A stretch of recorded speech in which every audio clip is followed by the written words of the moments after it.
ओम बृहस्पति नमः। ओम नमः शिवाय। नमस्कार मित्रों, मैं अरुण पुनः उपस्थित हूँ आपके समक्ष अपने इस आध्यात्मिक चैनल सनातन सोहम में। देखिए, आज मैं पुनः चर्चा करूँगा एक दो ग्रंथों के बारे में विशेष करके, जो सनातन धर्म में उपस्थित हैं, जो प्राचीन हैं। उसकी विशेषता असल में ये है, मैं इन्हें इस विषय को इसलिए चुना क्योंकि ये दो ग्रंथ ऐसे हैं कि जिसमें समस्त मानव जाति के लिए सारी विधियाँ मौजूद हैं। जितने भी तरह के लोग, उतने ही तरह की विधियाँ। ये विधियाँ ये बताती हैं कि इस दुनिया में जितने भी लोग कभी हुए हैं या भविष्य में होंगे या वर्तमान में हैं, तो उनके अनुरूप, उनके चित्त के अनुरूप, देश काल के अनुरूप सारी व्यवस्थाएं उसमें हैं।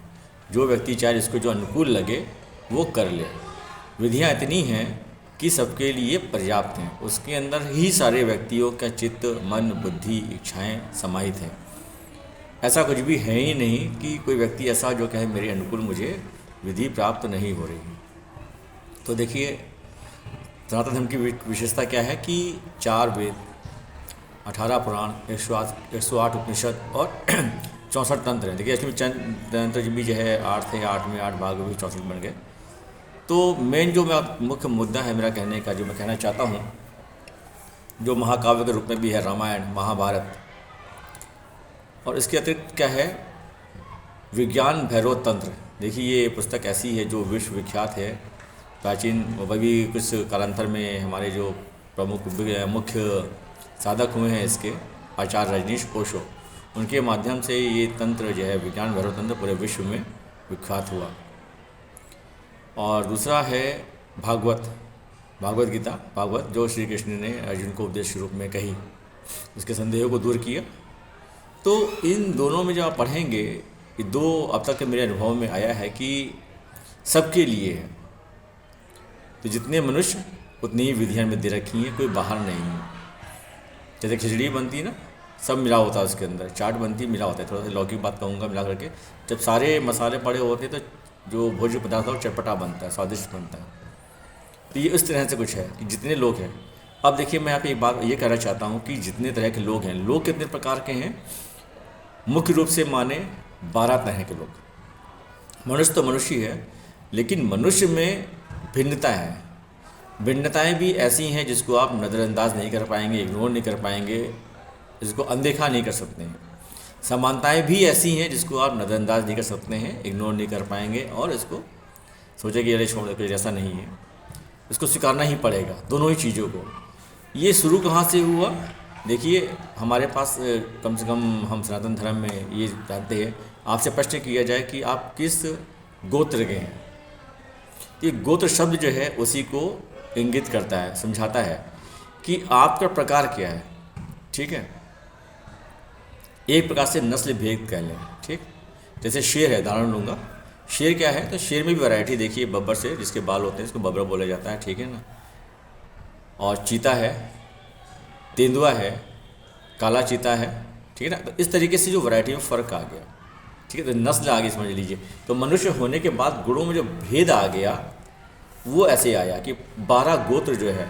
अच्छा, दूसरी से विशेषकर की बात यह है कि आप पाश्चात्य संस्कृति में भी यदि देखें, जिन्होंने अध्ययन किया वो जानेंगे कि वहाँ भी 12 गोत्र हैं। जो जिसको ज्यूस या यहूदी बोलते हैं, वो भी एक गोत्र था, ना कि पूरा। देखिए, मुख्य थे उनके जो इजरायली जिनको बोलते हैं, इजराइल से तौरेत बनी, पुस्तक बनी, उसमें जो है 12 गोत्र हो गए, जिसमें से यूसुफ भी एक गोत्र थे और यहूदी भी, यहूदी गोत्र है। उसी में कालांतर चल के मसीही हुए, उसी के कालांतर चल के मोहम्मद साहब हुए, जिसमें इस्लाम धर्म जिसका थ्रू आया। लेकिन उसमें आप पढ़ेंगे कि यहूदी हैं, ज्यूस जिन्हें बोला जाता है, वो गोत्र था एक। 12 गोत्र बने, इज़राइल, यहूदा, यहूदी, इज़राइल, तो ऐसे बने, यहूदी बन गए। यहूदी का प्रचार बहुत ज़्यादा है, हम लोग पहले से सुनते आ रहे हैं यहूदी शब्द। तो वो गोत्र है एक, उसमें 12 गोत्र थे, 12 गोत्रों में से एक गोत्र है। तो हमारे हिंदू गोत्रों में भी जो है कश्यप जी माने जाते हैं। तो 12 गोत्रों का मतलब ये है कि ऐसे गुण जो सारे मनुष्यों में समान होने के बाद एक गुण ऐसे हैं, कुछ गुण जो भिन्नता पैदा कर देते हैं एक मनुष्य से दूसरे मनुष्य में, जिसको आप स्वीकारना पड़ेगा। तो इस प्रकार से देखिए, 12 राशियाँ होती हैं। सूर्य हर महीने संक्रांति में बदलते हैं, एक राशि से दूसरी राशि में जाते हैं। तो कुल मिला के एक वर्ष का समय सूर्य को प्रत्येक राशि में 1 माह तक भ्रमण करने का समय लगता है। और जब वो एक राशि से दूसरी राशि में जाते हैं तो वहाँ पे बनती है संक्रांति। आप जैसे यूँ समझिए, एक दरवाजे से अंदर जाना या बाहर जाना, दरवाजे के जो क्रॉस करने का टाइम पीरियड होता है उसे संक्रांति बोलते हैं। तो इस तरह से 12 लोग हैं। तो इन तरह के 12 लोगों के लिए विज्ञान भैरव तंत्र में 108 विधियाँ बताई गई हैं। वो विधियाँ ऐसी हैं, कुछ सब पे लागू होती हैं, जिसको जो रुचिकर लगे, जो उसके अनुकूल होगा, और सब पे लागू भी नहीं पाती कि हर कोई हर एक ट्रैक पे नहीं चल पाएगा। जिसमें योग भी दिया है, ज्ञानात्मक भी दिया है, कुंडली शक्ति भी दी है, प्रेम भी दिया है, सब दिया। तंत्र सबको स्वीकार करता है। हर तंत्र का मतलब है सबकी स्वीकृति, सबके माध्यम से रूपांतरित होना। इसीलिए तंत्र में प्रेम भी है, तंत्र में काम को भी स्वीकार किया गया है, तंत्र में ज्ञान को भी स्वीकार किया गया है, तंत्र में भक्ति को भी स्वीकार किया गया है। हर पक्ष को तंत्र में स्वीकार किया गया है, हर पक्ष को ले करके उसको आप नज़रअंदाज नहीं कर पाएंगे। और इतना है, जैसे भक्ति मार्ग है वो भी इसमें है, ज्ञान मार्ग वो भी है, योग मार्ग वो भी है, जप भी है, मंत्र भी है, ध्यान भी है, तो सब दिया गया है। तो इसमें क्या है, भाव से विज्ञान के रूप में जो चीज़ दी गई है वो आप पुस्तक पढ़ेंगे, उसका अध्ययन करेंगे तो भाव का देखिए आप उसको स्मृति में लेते रहें, स्मृति में लेते रहें, सोचते रहें, उस विषय पर चिंतन करते रहें, तो वो ज्ञान विकसित हो जाएगा। समझने की बात जहाँ पर आ जाती है। और जब प्रायोगिक आता है वो योग आता है। योग का जब स्मरण करेंगे तो आप साष्टांग योग पढ़ेंगे, पूरा यम नियम आसन प्राणायाम सब मिलेगा आपको इसके अंतर्गत, तो सब कुछ है। ऐसे आप भागवत पे आ जाइए, भागवत श्री कृष्ण ने कही, अर्जुन ने सुनी, तो सबने सबके लिए कहा गया है, वो तो माध्यम बन गया एक। उसमें कर्म योग, भक्ति योग, ज्ञान योग, राजयोग, सारे योग दिए गए हैं। इसके अतिरिक्त बहुत गहरी बातें कही गई हैं। आत्मा परमात्मा के संबंध के बारे में बताया गया है, एकाकार स्वरूप है, और मेन है देववर के बारे में बताया गया है, ओमकार के बारे में बताया गया है। देववर के बारे में ये बताया गया कि जो विभिन्न देवी देवताओं की पूजा करते हैं वो उनको प्राप्त होती है मरणोत्तर, और जो मुझे ही प्राप्त होते हैं, जो मुझे को पूछते हैं, मुझे ही भजते हैं, वो मुझे ही प्राप्त करते हैं। फ़र्क क्या है, जो मुझे भजते हैं, जो मुझ तक आते हैं अंततः मृत्यु के बाद, उनको एक चीज़ प्राप्त हो जाती है, मुक्ति। उसको वो आवागमन के झंझट से मुक्त हो जाता है। यदि थोड़ा आंशिक है ये, जितना आप में जिस तरह से आप उसके पात्र बनेंगे, फिर भी उनके हाथ में है कि वो अपने भक्त को मुक्ति दे सकते हैं कि दोबारा वो आवागमन के मार्ग से मुक्त हो जाए। अन्य ग्रह भी, अन्य देवता भी उनसे ही पोषित है, उनसे शक्ति आती है, जो उनको पोषते हैं उनके माध्यम से उन तक पहुँचती है। तो ये समझने की बात है हमारे लिए, माफ़ कीजिएगा। ये 2 ग्रंथ हमारे विज्ञान भैरव तंत्र और भागवत इतने महत्वपूर्ण हैं कि सबके लिए लिखा हुआ है।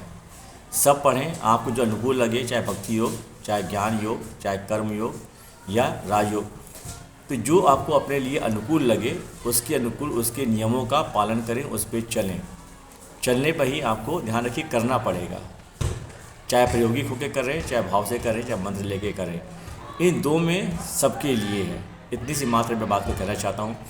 विज्ञान भैरव तंत्र को ओशो जी ने, आचार्य रजनीश ने बहुत हाईलाइट किया, क्योंकि देखिए तंत्र की खूबी क्या है, सबको स्वीकारती है। योग की खूबी भी ये स्वीकारती है, लेकिन जहाँ से योग खत्म होता है वहाँ से तंत्र शुरू होता है। योग आपको पात्र बनाएगा। योग का नियम का पालन कीजिए, योग छोड़िए मत। मेरी एक विनती, ये रिक्वेस्ट है, मैं अपने भी अप्लाई करता हूँ और समस्त मानव जाति को, कम से कम सनातन अनुयायियों को कहूँगा कि एक हिस्सा डेली, एक पीरियड के आगे चलिए, 45 मिनट का समय, आधे घंटे का समय आप दिन प्रतिदिन योगा अभ्यास के लिए ज़रूर निकालें। यम नियम आसन प्राणायाम का थोड़ा थोड़ा प्रयोग जरूर करें। मात्र भक्ति में देखिए, आप हम मनुष्य हैं, मैं भी हूँ, आप भी हैं, जो लोग साधना पथ पे अग्रसर हो रहे हैं, तो एक काम, हम भोजन नहीं करते हैं, हम स्नान नहीं करते हैं, हम वस्त्र बदलते नहीं हैं, हम सोते नहीं हैं, या समान रूप से समाज में दुनिया में उठते बैठते आते जाते नहीं है। जो दिनचर्या है उसको निभाते भी हैं, अपने ऑफिस भी जाते हैं, अपने काम भी करते हैं, जो भी हर आदमी काम कर रहा है, फिर एक अर्थ निकालते हैं। लेकिन देखिए, जो चीज़ मिल के पूरी बनती है ना, उसमें योग भी अनिवार्य है। योग आंतरिक और बाह्य दोनों को पुष्ट करता है, शुद्ध करता है, तमाम रोगों से मुक्ति करता है, जिसके लिए वर्तमान समय में बाबा रामदेव जी बहुत प्रसिद्ध हैं। क्योंकि योग देखिए भारतीय संस्कृति का, तंत्र का पौराणिक हिस्सा है, लेकिन उनके माध्यम से वर्तमान समय में काफ़ी हाईलाइट हुआ है, काफ़ी विकसित हुआ है, काफ़ी लोगों की निगाह में आया है, लोगों को लाभ मिला है। लेकिन क्या है, व्यक्तिगत है, आपको करना पड़ेगा, तभी आपके शरीर पे इसका प्रभाव दिखेगा। साधना के मार्ग सरल होंगे। देखिए, जो भी नियम बताए जाते हैं, नियम पे चलना थोड़ा सा कठिन लगता है व्यक्ति को, लेकिन आपको चलने से पहले ये स्वीकारना होगा कि जो भी नियम बने हैं, जो मुझे अनुकूल लगते हैं, वो कुल मिलाकर के सुरक्षा के दृष्टिकोण से बने हैं और आपको सहजता के दृष्टिकोण से बनने हैं, आपको उन्नत करने के लिए बने हैं, विशेष करके आध्यात्मिक मार्ग में। तो उन नियमों को समझें और उसका पालन करें। विज्ञान भैरव तंत्र को विशेष करके समझें। मैंने भी पढ़ा है, मैं भी समझ रहा हूँ, आप भी समझें। देखिए, जो बहुत मुख्य विधि इसके अंदर है भक्ति। मैंने भागवत में भी और विज्ञान भैरव तंत्र में भी भक्ति को बहुत कॉमन पाया है, कर्म योग को भी बहुत कॉमन पाया है। तो भक्ति पे इसमें भी त्राटक ध्यान जो हमारा तीसरा नेत्र है उसको भी दोनों में कॉमन पाया है। तो कुल मिला के आप अध्ययन करें, इनकी विशेषताओं को समझें, इसको प्रचलित करें और अपने लिए कोई अनुकूल विधि जो आपको लगे। देखिए, मैं तो जैसे डॉक्टर होता ना, डॉक्टर तो बैठा हुआ वो डायग्नोस करता है कि बीमारी क्या है, उसके अनुरूप दवा देता है। लेकिन अब ये मसला बीमारी का नहीं, साधना पथ पे अग्रसर होने का है। लेकिन साधना पथ प्रतिपल प्रतिक्षण श्वास सांस एक एक पग पर ना बहुत आनंदमय है। बस थोड़ा सा समझना पड़ेगा, चलने से पहले थोड़ा सा समझ लीजिए। और एक निवेदन है, योग का पालन जरूर करें ताकि आप पुष्ट हों, शक्तिशाली हों। उसके अनुरूप जो अपने जो भोज्य पदार्थ हैं उसको भी उस साधना के अनुकूल करें ताकि आपके साधना का मार्ग सहज हो। बस इसी बात को लेकर के मैं अपना वक्तव्य को समाप्त करता हूँ और प्रभु से कामना करूँगा कि मेरा भी कल्याण करें। मेरे माध्यम से ये बात जहाँ तक जिन लोगों तक पहुँच रही है उन सबका भी कल्याण करें, संपूर्ण मनुष्य जाति का कल्याण करें। ओम नमः शिवाय।